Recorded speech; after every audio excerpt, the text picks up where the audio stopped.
Now at last, I think we take questions from the audience, and then we'll let you answer both me and everyone else. No problem. Okay, who has the courage to be the first?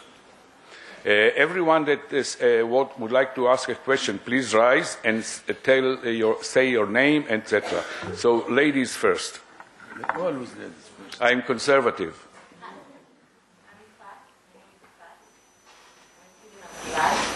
You said in your lecture that the Arab Spring pushes to make peace.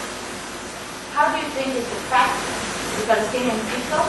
And do you think the Arab Spring, the South Asian people look at the Arab Spring differently in Gaza and in the West Bank? Okay, would you like to answer it? The question is for the Palestinian side or for Gilad Shalit? No, it's for you.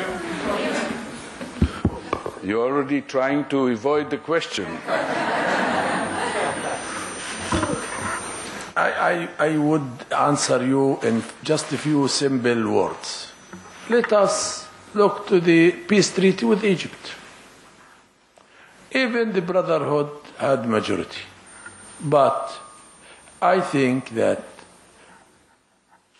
till now on public, and as far as I know also, they are urging the people on the south to accept realities on the ground. It means to accept the very existence of the State of Israel according to the international legitimacy.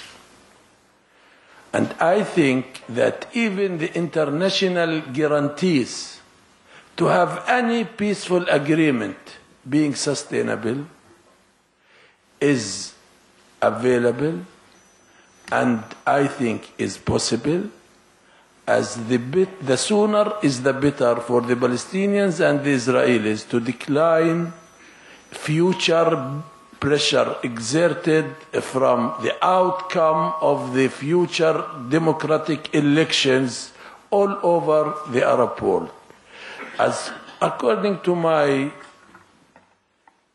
realistic analysis and humble understanding, I think it's an interest of the Israelis and the Palestinians to come up to the whole international community in general and to the Arab countries in particular with a peaceful agreement.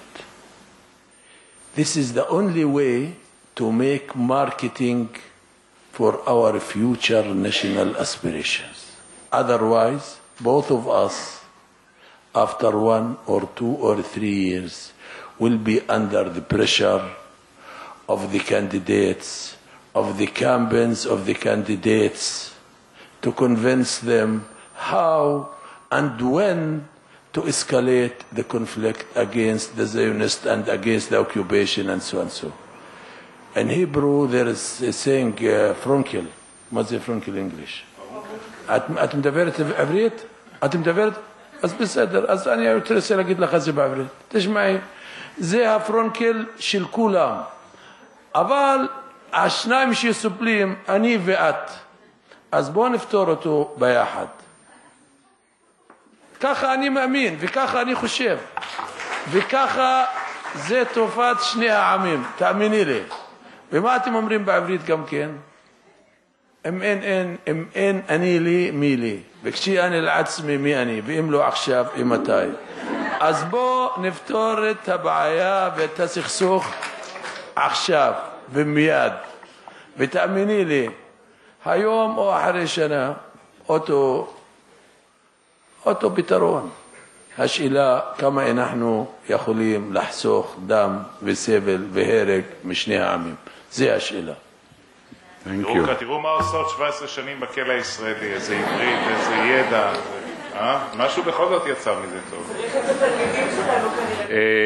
בבקשה, לא, עכשיו, תקום בבקשה ותאמר את שמך loud and clear. My name is Ron. Since the Israeli is not here, I want to ask Mr. Rajul about the things that the Palestinian leadership could do.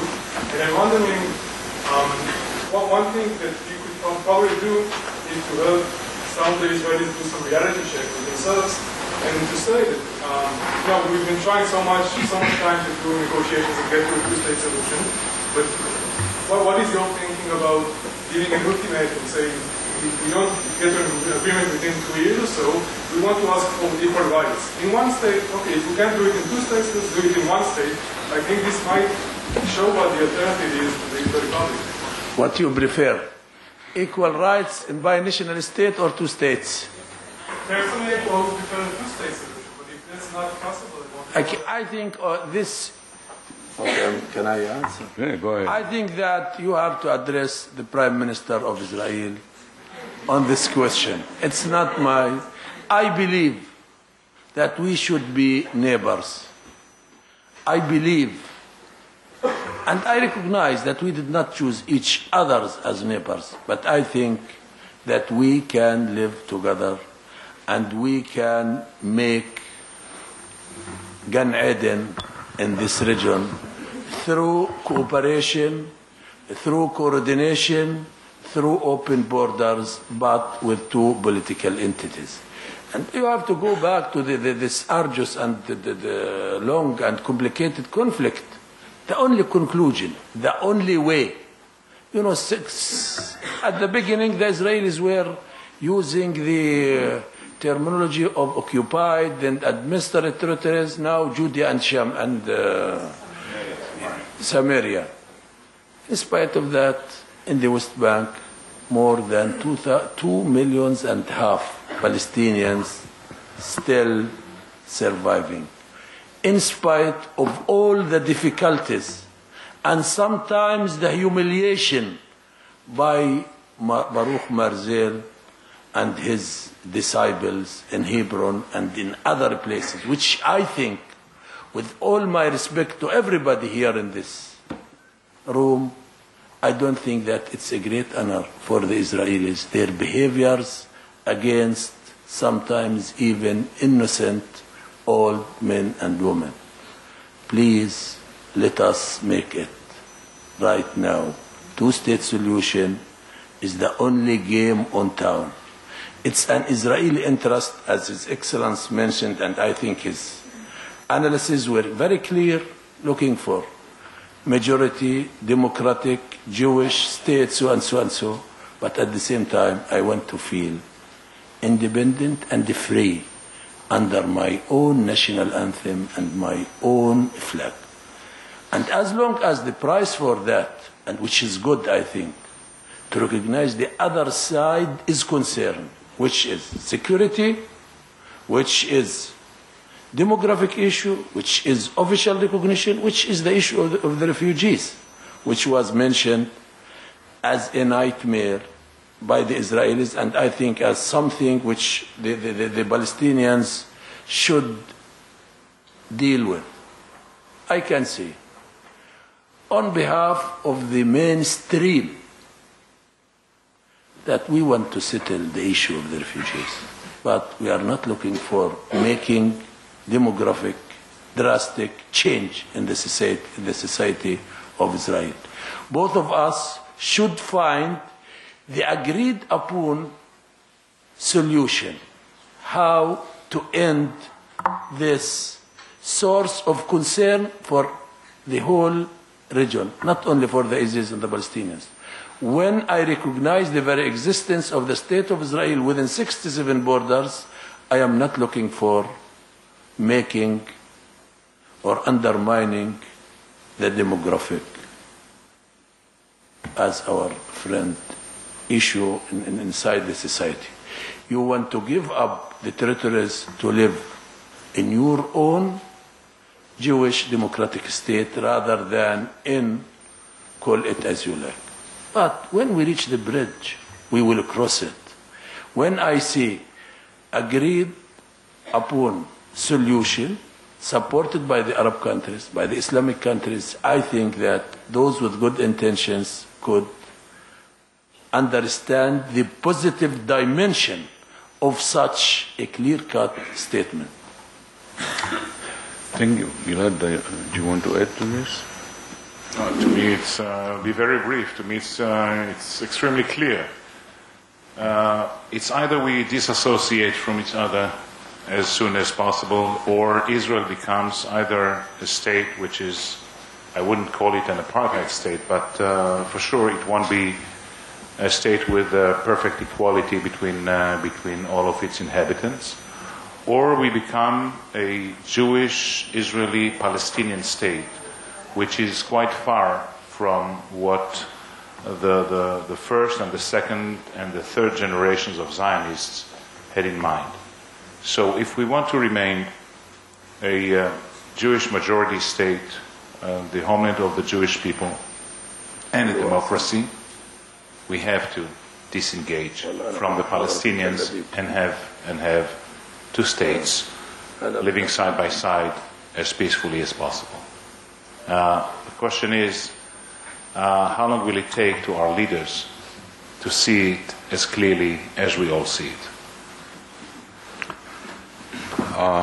Please, you name and. My name is Safir, and I'm going to be a colleague of Gilad. He doesn't know me yet, but he's going to know me next semester. Both of you mentioned that the leadership is stuck. You mentioned the need of public diplomacy to market ideas, to show that there's a human being on the other side, and you don't have public diplomacy. Let me suggest a suggestion that you didn't think about it. Maybe you can think about establishing a major public negotiating congress. One representative of the Israeli public, big representative of the Palestinian public, and a major congress to negotiate solutions. I led simulation of this kind of congress at a major university around the United States, Canada, and the Middle East, and we are going to do it in Tel Aviv for the first time next month. We have people from all the political... He gets some money. I know about that. Huh?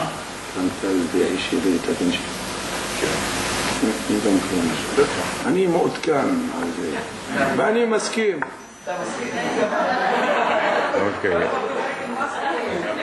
Okay. Thank you, Sapir. Please stand up. Name.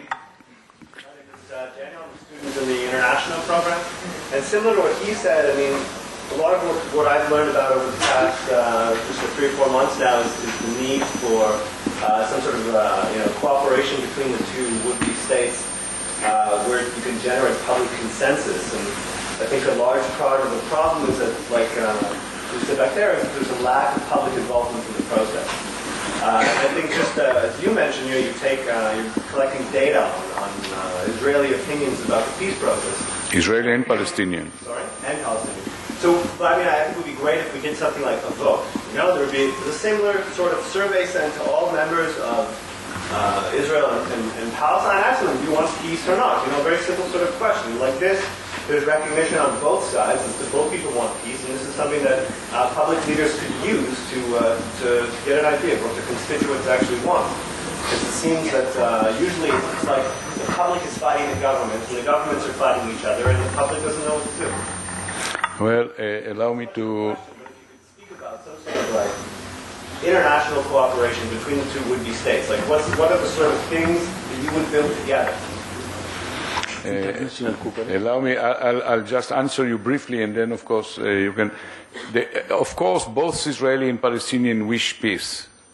And it is known by the publics, at least since the Oslo agreements in 1993. We have done surveys, both in Israel and Palestine, and both people have shown great interest and wish for peace. The problem is that each side wants the peace on its own terms. So the question is how you transform the wish for peace and compromise and reach an agreement about the conditions under which such a peace can be established. And this is not an easy problem.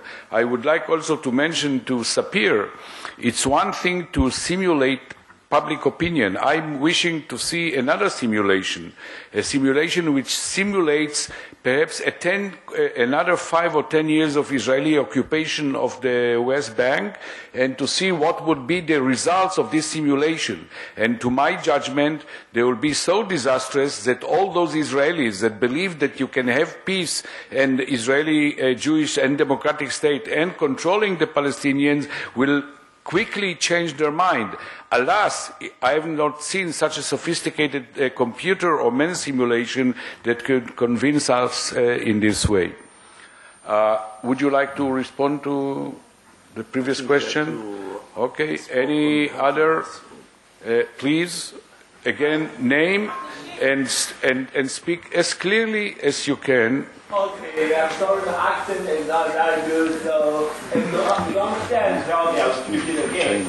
I'm Plato from the International Program of Conflict Resolution, and I want to ask you that we all take it for granted there is and will always be a Arab minority in Israel, but is it acceptable for the Palestinian state to have a Jewish minority? And if it's like, for example, in future, if the Hebrews become part of the Palestinian state and the settlers are still there, will there be guaranteed of their safety and equal rights under the protection of law? Thank you. I'll just repeat his question because some of you at the back there might not have heard it. The question was, if I understood it correctly, we know that in Israel there is a large Palestinian minority. The question was whether if a future independent Palestinian state would agree to have within its own ranks a significant Jewish minority like the Palestinians who live now in Israel. Please. The question is for you. I think that it's a very crucial and sensitive issue. Listen, we consider the settlers as a source of concern for the Palestinian people. I don't think that we have anything against the Israelis or against the Jews.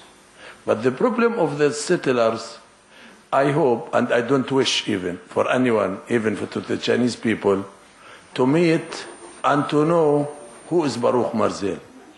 Baruch Marzel is a very bad symbol even for the Israelis. And I don't think that it's fair to start whether the Palestinians want to accept or not want to accept. The question, whether the Israelis do recognize the very existence of the Palestinian people and their right to have their independent Palestinian state according to the international legitimacy or not, because we consider the Israeli settlements and even according to the international legitimacy after 1967 are illegal. But I have nothing against the Israelis or against the Jews. This is not a racist problem. It's a national issue even for the Israelis themselves. If we want to say, okay, as now we have to discuss how and who is going to control Mr. Baruch Marzel and what Baruch Marzel thinks, okay, as I think the best solution is to bring them back to the state of Israel. They have enough space for them. If not, take them to China. Or back to Brooklyn. No, Gilad. Please, Gilad. During several rounds of negotiations, this question was raised, and some of our colleagues and of our mutual friends, like Abu Ala and others, used to say, "Ahlan wa sahlan. If you want to live here, you Israeli Jews, settlers, whatever, give up your Israeli citizenship and abide to the Palestinian sovereignty, and you're most welcome." Okay? And let me tell you something that I believe that most of you do not know.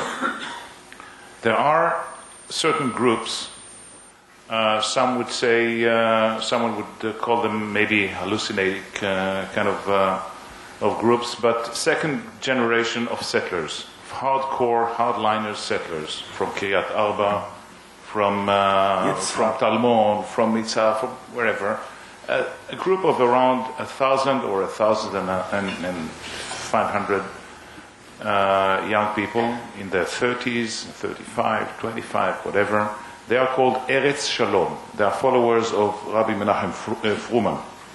And they say that in order to have a democracy in a Palestinian state, once the state is established, they are ready to give up their Israeli citizenship and to get a Palestinian citizenship and live as Palestinian citizens as a minority of Jews within the Palestinian state.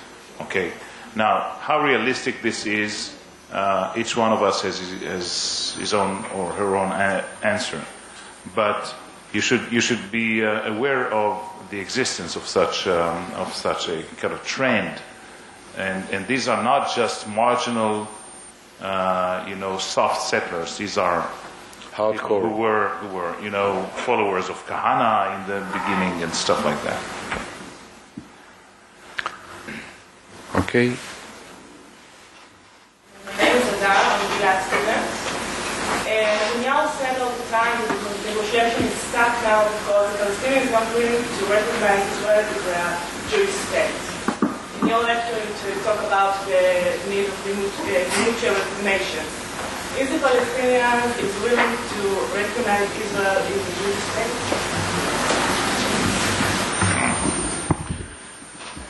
Also, controversial issue. גלעד, ביקש לשאול את השאלה הרגישה הזו.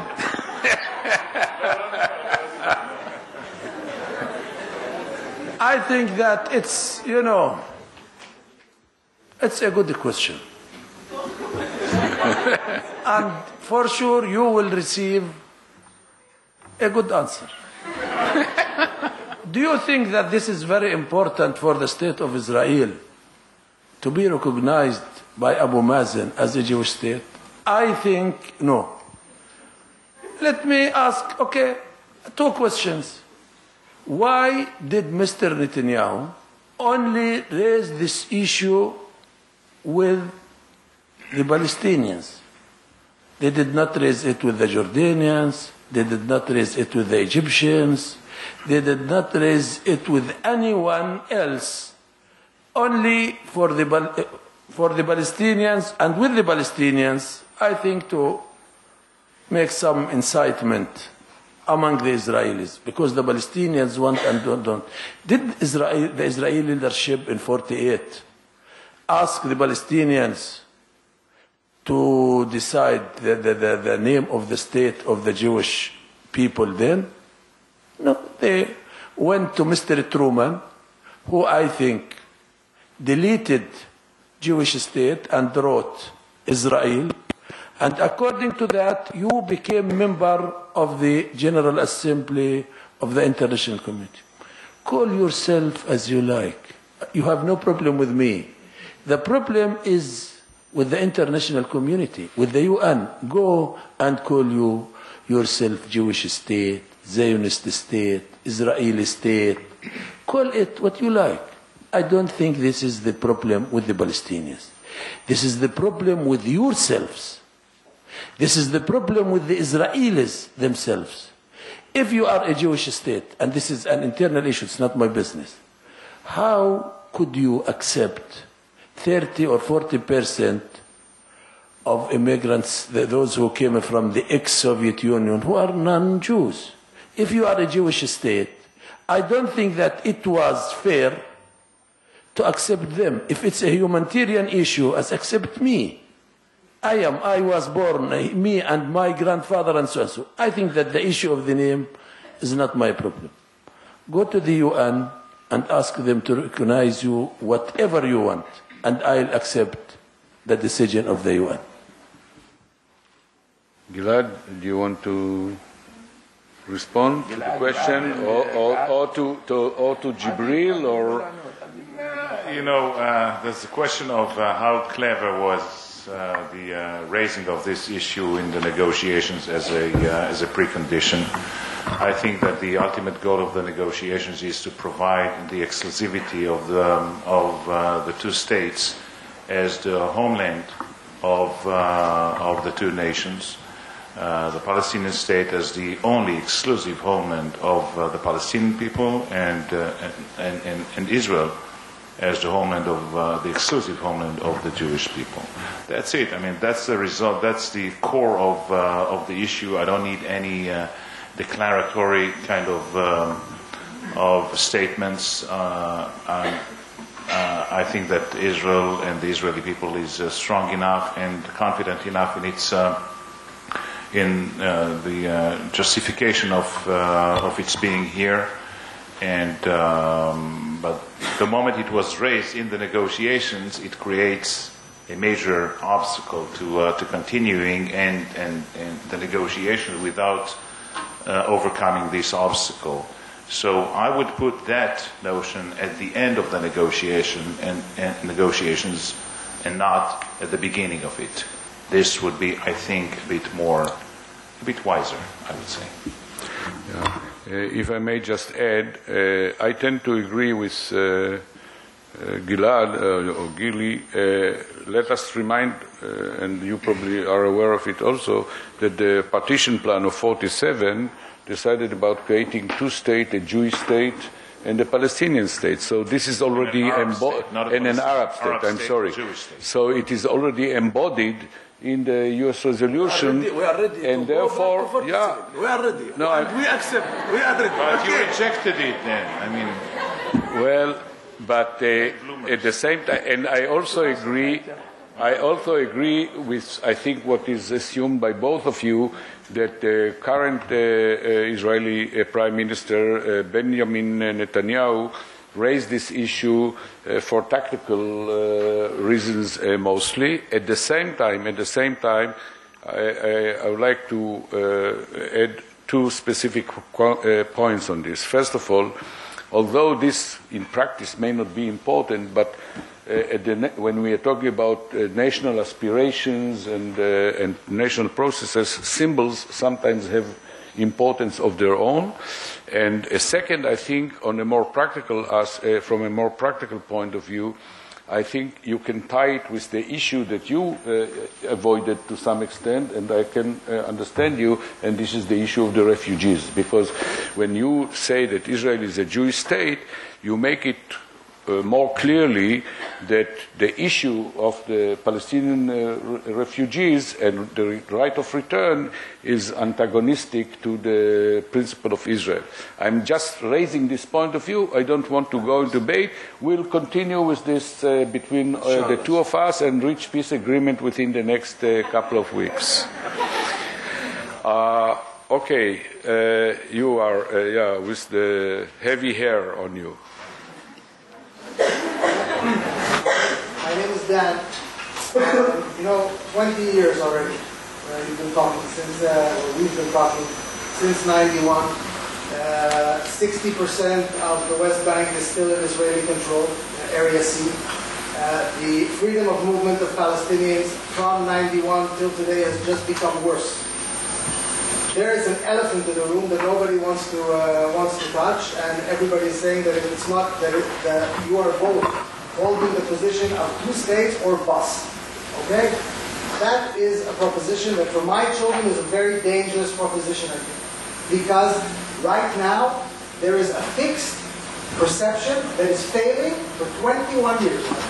Okay, we have not reached it. The governments are not getting to the separation. And we have a problem, and being fixed and not being innovative and willing to think beyond this perception as though there's only two states is something that is putting all of us in danger. I question when and what will happen, what has to happen, so that you two gentlemen and the governments will say, you know what, the two-state solution is dead. Because this type of approach, where you are not willing to entertain 20 years of failure, okay, that maybe this option is off the table, is something that is very dangerous for us. And I want to ask Gilad Shea one question, okay? When you say about this unilateral... I thought this was the question. This was for both of you and one specific for you. Unilateralism, okay? The government of Israel has failed miserably in the unilateral disengagement from Gaza, pulling out 7,000 settlers.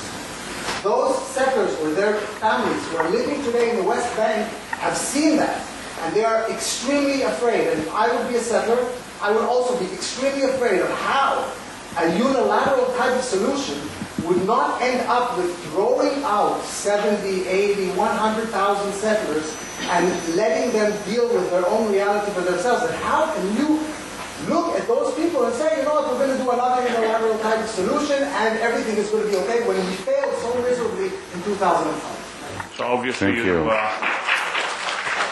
obviously you were not a student in my course, because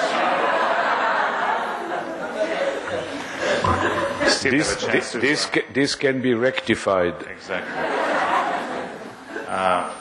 You have so many assumptions in your question and in your comments that I can't resist the temptation to address all of them. First of all, I don't think that the freedom of movement is being worsened and worsening in the last couple of years.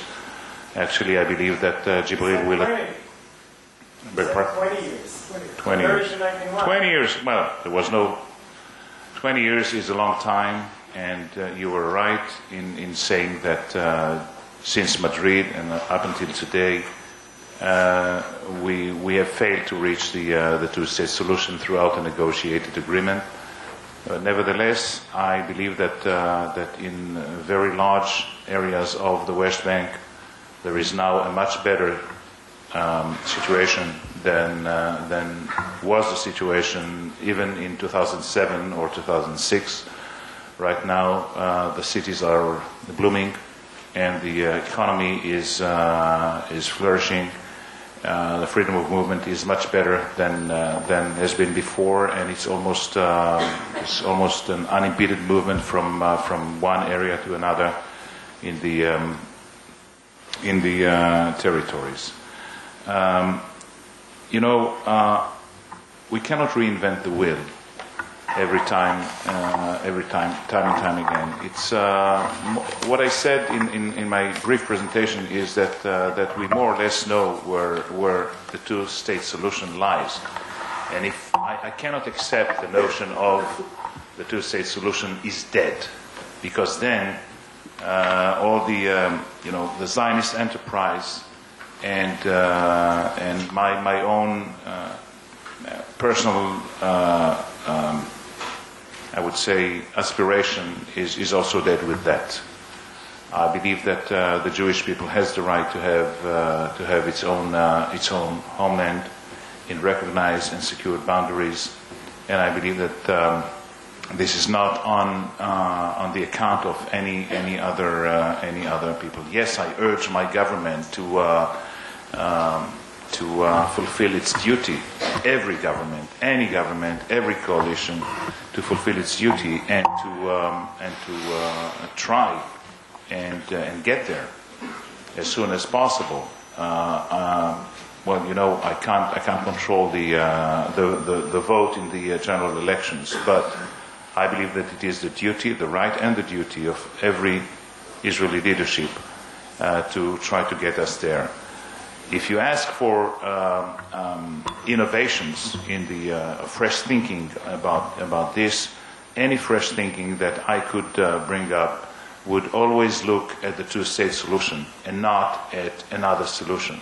And what I said in my presentation is that I am looking for constructive steps, even unilateral steps, drawing upon the lessons of the 2005 right decision, lousily conducted in implementing it by the government and the rest. I say plan ahead of time. I say talk to the settlers in empathy and get the whole idea legitimized. I say enact whatever you have to legislate or to enact ahead of time. And I say let's, between us, Israelis, even I would say Israeli Jews, let's talk about the identity of this state as a Jewish state and as a democracy, not until we have the headline of tomorrow's newspaper or the next elections or the next primaries, but for generations to come. And the only way to get there is throughout the two-state solution, and the only way to get to the two-state solution is throughout negotiations. But we can constructively get there when there are no other option on the table right now, because there's no negotiations. There's no negotiations right now. There's photo ops, and stuff like that. Negotiations is getting up in the morning and negotiating for 18, 20 hours, day after day. That's what I call negotiating, 7 days a week. Okay? That's not once every 6 months, get together, get some photos together, and a line in the headline of the newspaper. That's not negotiations. And both sides failed in resuming negotiations with no preconditions, unfortunately and regrettably. But that's the only way. Okay, we have time for 3 more questions. I'm sorry because it's getting late, and I'll take them. Oh, I'm sorry. أنا أمرت بميرشون شاني نجد سعديم حادث سددين.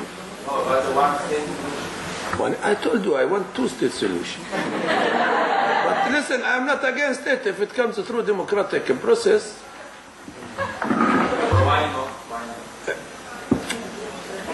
Why not? I want my own independent Palestinian state. I prefer it. I like it. For this I suffered, I fought, so. And I think even it's good for the Israelis. Yeah. But you can't raise this issue among the Israelis. But if there's a majority here Israeli, I think that it will be better that we stay solution. Let me just finish his answer, I hope, in the right direction. You know the term, a nation is born.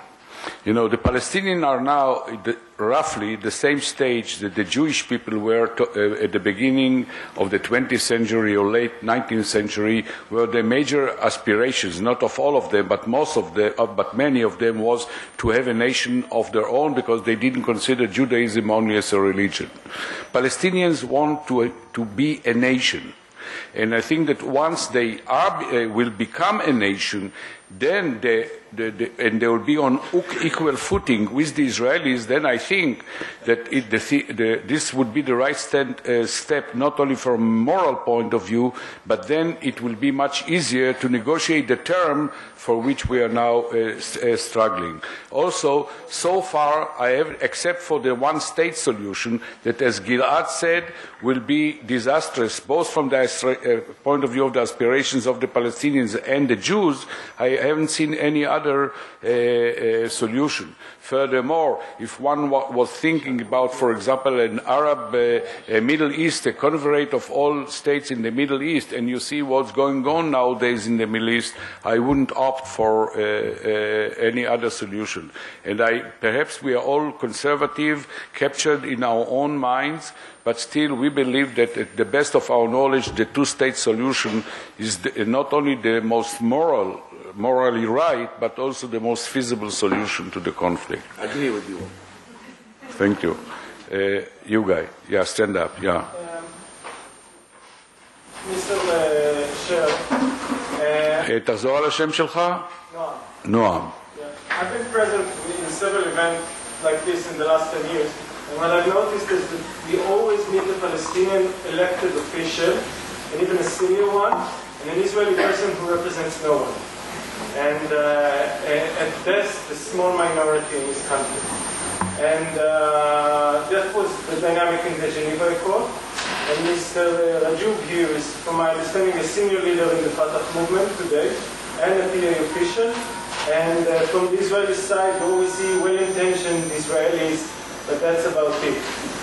And with all due respect to the polls, I have a feeling that we have to look at Israeli political behavior.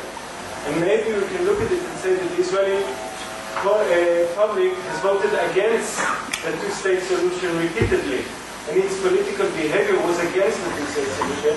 And by pretending that there is an equal footing or failure of both leadership, when one leadership is present in this room and speaking about the two-state solution, we're normalizing a situation of apartheid and occupation of the Palestinian people for a decade or 2 decades now. Okay, thank you. Gilad, do you want to answer? He says that actually what we have here on this podium, that we don't have any... Are you normalizing the occupation by pretending you represent a genuine voice in the Israeli public? I don't pretend anything. I was invited here to speak after Mr. Jibril Rajoub, and I accepted the invitation. I don't pretend anything. I'm an Israeli. I beg your pardon? He's talk about failure of two leadership. I hear one leadership present in every peace event. One leadership is here speaking about giving up the right of return, speaking about everything. And the other leadership is not doing anything. So why do we speak about the failure You've of two heard, leadership? my dear friend, you've heard my criticism in a kind of an elegant way about my own leadership. That's the best I can do. And the best you could do is to put the right vote in the ballot next time. That's all.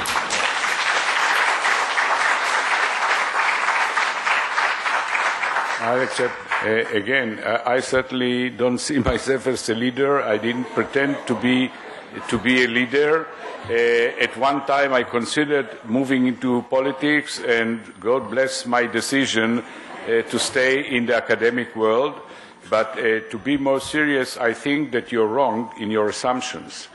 Because if you go to Bibi Netanyahu, even not before the last elections, but even before the first time that he was elected, which was, by the way, the peak of the support of the Israeli public in the two-state solution, because Bibi Netanyahu, perhaps not enthusiastically, perhaps reluctantly, understood what Gilad have just said, that the only solution is the two-state solution.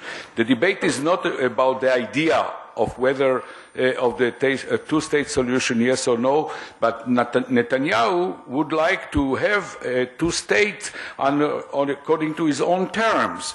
And the terms that he presented to the Palestinian, if I had been a Palestinian, I wouldn't have accepted them.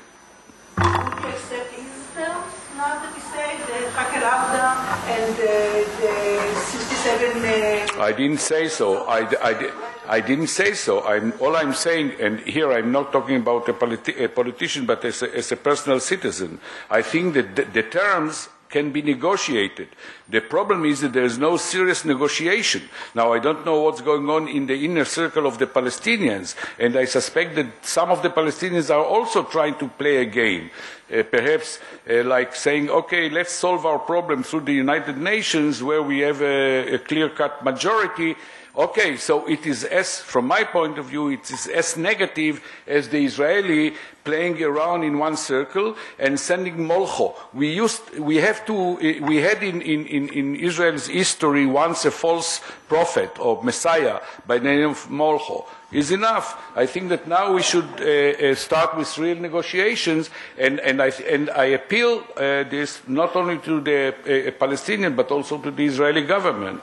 But you know, sorry. Epi, one thing that has to be said is that the readiness to negotiate does not mean that you accept any other terms except for the readiness to negotiate.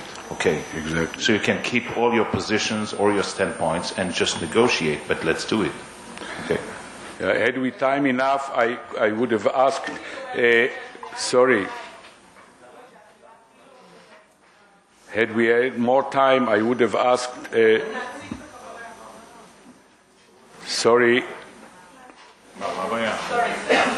יש בעיות? החניכים שלך, תראה. לא, הם לא כולם החניכים. זה המושג של נשק. They are not disciplined. No, that's okay. We know that it's, as we say it, it's a free country.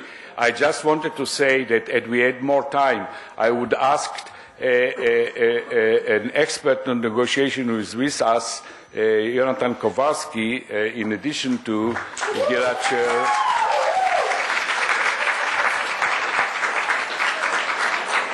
Who would have convinced you that when two sides pretend terms, the negotiation is the process through which you wish and hope and you can manage to lead to a common decision. But it's certainly not the beginning. Okay, two more questions. I'll start with the lady and the guy at the back there. Please, you, with the curve. Okay. Hi, my name is Viti. I'm also a Gilad student. And to your question, I would hope that Gilad one day will go and advocate for Israel in a representative position. But my question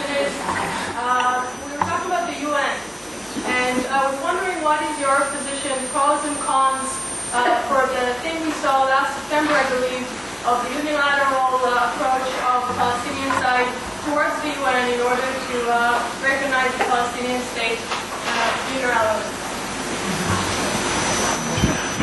I think that I was clear on this issue.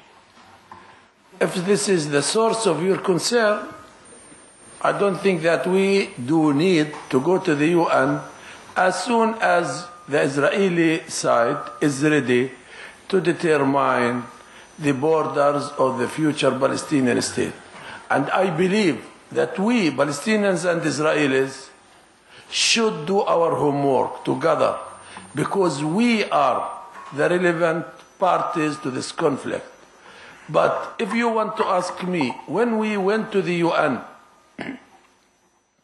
believe me that the first thing that we had in mind that we are not going to delegitimize the state of Israel. The contrary, we want to insist and we want to even to approve the legitimacy of the state of Israel, but within 67 borders.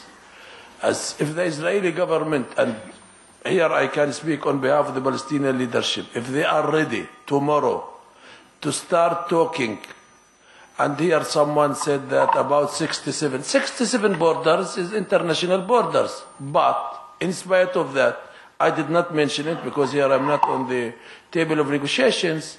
I think reciprocity, and the issue of swapping has been passed by the Palestinian political leadership in order to enable the Israeli government to deal with the challenge, the problem that they created for themselves, the settlements. But in spite of that, the Israeli government is expanding the settlements, expanding the problem, and I think even making it more and more big. As the issue of the UN for us was not in order to delegitimize your state. And if tomorrow Mr. Bibi Netanyahu come up and say that the Palestinian 67 territories are Palestinians, let us go and discuss. Believe me that we know how to meet him on the middle of the road, how to cross the bridge in all the concerns that were mentioned by Mr. Ephraim or by any one of you. Security, refugees, the issue of Jerusalem, the issue of the water, the issue of arrangements for normalization and so on and so on. Borders and so on. And I think and I believe, at least listen, I am expert on this. And it took me a long time to understand how much peace is important. But when I did understand it, from the first moment, I had in my mind a space for you. The question whether your Prime Minister has the same space in his mind. Trust is very important. If Mr. Ephraim let me, I don't want to talk about the living conditions and situation and the free movement and so on and so on. But I think that some, if not a lot of you, never visited the West Bank. Please come. We will host you. 1 bus, 2 buses with your professors. Come to our cities. Come to our people. Not only talk or listen to leaders. Come and talk with the private citizens in Nablus, in Hebron, in Ramallah, and everywhere. And we will host you. And even we will arrange meetings for you with political leaders, with academic figures, with students, but also with the grassroots. Please, I hope that you and Mr. Ephraim will accept my invitation and come and see what's going on. Thank you.